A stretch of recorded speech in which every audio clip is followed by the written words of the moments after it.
pernah dengar tak nama Sayyidah Nafisah? Mungkin kita jarang dengar ataupun kita tidak mengenali susuk tubuh yang bernama Sayyidah Nafisah. Tetapi kita boleh mengambil iktibar daripada kisah Sayyidah Nafisah ni. Saya akan ceritakan kejap lagi, iaitu tentang keikhlasannya dalam menjaga setiap amalan-amalannya. Sayyidah Nafisah ni dia seorang muslimah yang hidup di akhir zaman.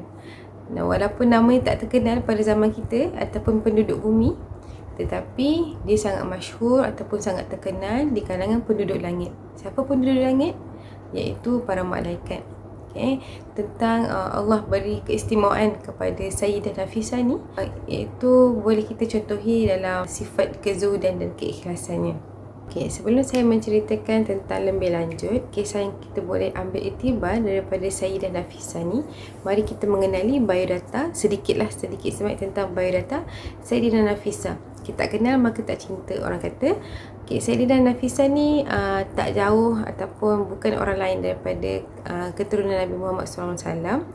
Beliau berasal daripada keturunan yang paling hampir, iaitu anak kepada Hasan bin Ali, ataupun pangkat Sayyidah Nafisah ni sebagai cicit Rasulullah SAW. Nafisah ni seorang yang kuat beribadat, rajin berpuasa, rajin pergi ke majlis ilmu dan berkongsi ilmu, mencari ilmu, dan dia juga telah berkeluarga, serta ketaatan dia kepada suami ini dapat dilihat daripada kisah kehidupan dia.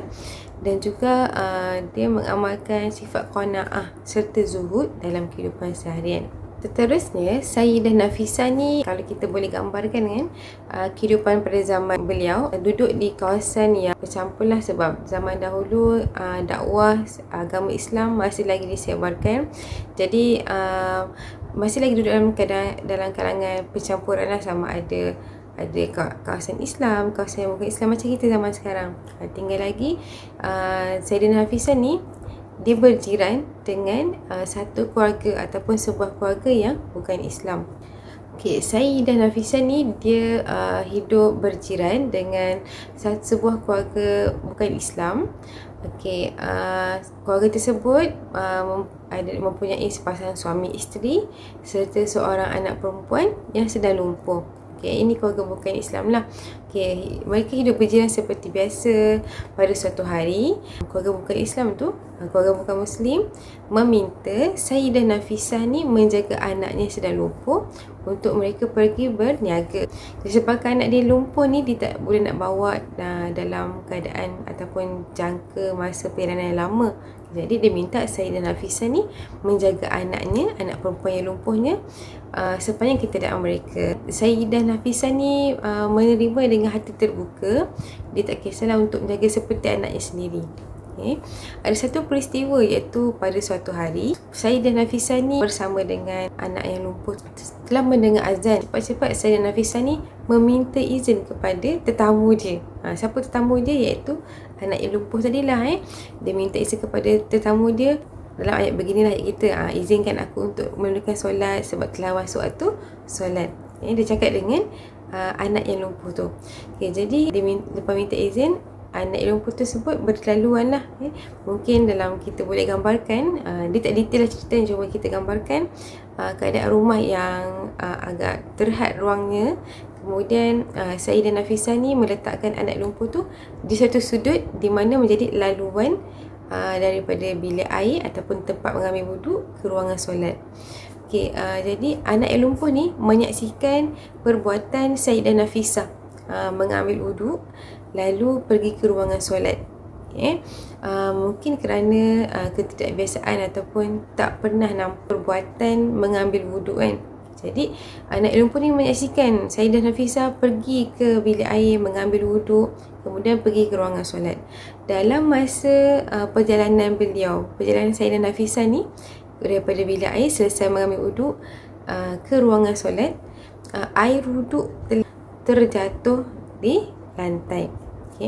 Datang ilham daripada Allah SWT kepada anak yang lumpuh tersebut untuk mengambil air wuduk dan sapu di kawasan kakinya yang lumpuh. Dengan izin Allah, kaki tersebut, kaki anak yang lumpuh tersebut telah pulih daripada lumpuh dan boleh bergerak seperti biasa. Siapa tak terkejut kan? Daripada tak boleh jalan, tiba-tiba datang ilham, ialah perbuatan tersebut, nampak air wuduk jatuh tu, anak tersebut ambil dan sapu di kawasan lumpuh tu, kemudian boleh bergerak seperti biasa. Dalam pada yang sama, Sayyidah Nafisah tengah solat. Jadi selesai waktu solat, mereka pun dulu terkejut bahawa budak tersebut ataupun anak tersebut boleh berjalan seperti biasa. Dipendekkan cerita, anak tersebut balik ke rumah, ceritakan pada kedua ibu bapanya. Mereka sangat tak percaya, tiba-tiba daripada keadaan tak boleh jalan, boleh berjalan. Sebab Allah izinkan air wuduk yang diambil oleh anak yang lumpuh tu ke kakinya. Allah mengizinkan anak tersebut boleh berjalan seperti biasa. Daripada peristiwa itu, ibu bapa ataupun jiran Sayyidah Nafisah ni percaya bahawa bukan air wuduk tu menyembuhkan anak yang lumpuh, tetapi dengan izin Allah bahawa air wuduk tu telah menyembuhkan anaknya. Ini pun kita boleh ambil contoh, Sayyidah Nafisah ni memberi dakwah ataupun memberi kefahaman yang jelas bahawa Allah yang berkuasa terhadap suatu kehendaknya, iaitu Allah menyembuhkan lumpuh ataupun sakit anak tersebut.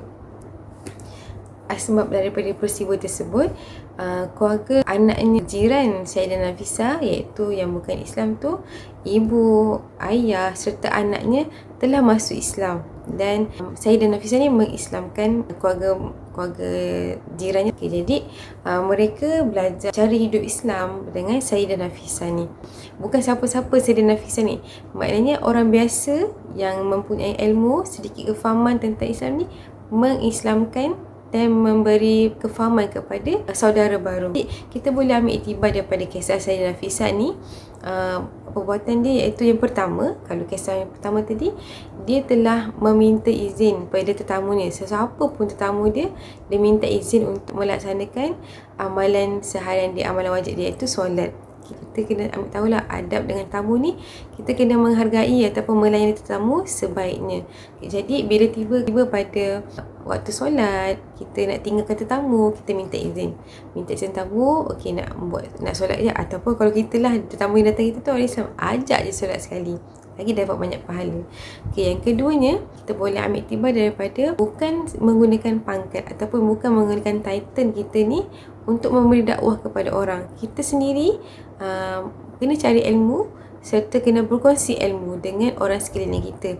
Kemudian yang boleh ringkaskan ialah setiap amalan yang dilakukan, contoh sedekah, memberi ilmu, beradab dengan jiran, dan dalam kehidupan seharian dia ni dirasakan keikhlasannya oleh orang sekeliling. Perlu menjadi kaya. Ada pepatah ataupun saya pernah mendengar, saya tak pasti daripada mana sebenarnya, tapi mendengarlah kan, perkongsian daripada IG, daripada YouTube. Tak perlu tunggu kaya untuk kita memberi. Memberilah sehingga kita jadi kaya dan teruskan memberi. Begitulah dia punya quotes kan. Sekali Sayyidah Nafisah ni telah menghembuskan nafas akhirnya ataupun meninggal dalam keadaan yang sangat terbaik.